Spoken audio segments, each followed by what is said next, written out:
বিভিন্ন ইসলামী দল একসাথে আমাদের দেশে আপনি জানেন একসাথে তারা এখন যে পরিস্থিতি তারা করতে চাচ্ছে, তো এই ব্যাপারে বলছে যে তারা যে চেষ্টা করতে চাচ্ছে তারা রাষ্ট্র কায়েম করবে, এই ব্যাপারে কি উপদেশ এবং এটা কি সঠিক পন্থা কিনা এবং এই ব্যাপারে তাদের কি ভূমিকা থাকতে পারে আমাদের দায়িত্ব? ইমাম মালিক রাহিমাহুল্লাহ, জি, স্বর্ণযুগের ইমাম এবং 4 ইমামের অন্যতম ইমাম, মদিনার তিনি ইমাম দারুল হিজরা, তিনি বলেছেন লাই ইয়াসলুহা আখিরু হাযিহিল উম্মাহ ইল্লা বিমা সালাহা বিহি আউয়ালুহা।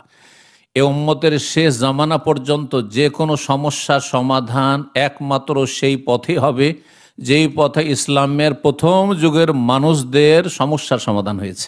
অর্থাৎ নবী সাল্লাল্লাহু আলাইহি ওয়াসাল্লামের আমল এবং খোলাফে রাশেদ আবু বকর, ওমর, ওসমান, আলী রাদিয়াল্লাহু তাআলার জামানায় যেইভাবে খেলাফত কায়েম হয়েছে, ইসলাম রাষ্ট্রীয় পর্যায়ে কায়েম হয়েছে, সেইটি হচ্ছে ইসলামের পথ।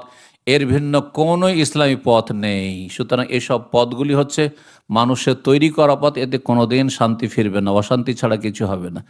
আসলেও প্রথম কথা আসতেই দিবে না ইসলামের নামে, আর যদি আসেন তো টেনে হেঁচড়ে ফেলে দিবে, কারণ সব আগাছাতে ভরা, আগাছাতে ভরা। আপনার অবস্থাই তৈরি হয়নি যে দেশের অধিকাংশ জনগণ ইসলামকে সাদরে গ্রহণ করবে। জি, কারণ চোর ভালো করে জানছে ইসলামকে গ্রহণ করলে তো আমার হাত কেটে যাবে, ঠিক না? খুনি ভালো করে জানছে আমি তো বাঁচতে পারবো না, জেনাকারী ভালো করে জানছে যে আমাকে তো কঠিন শাস্তি দেওয়া হবে, তাই না? সুতরাং কখনো মেনে নেবেন, অধিকাংশ অসৎ লোকেদের মাঝে কখনো এইভাবে রাষ্ট্রীয় পর্যায়ে ইসলাম কায়েম হবে না।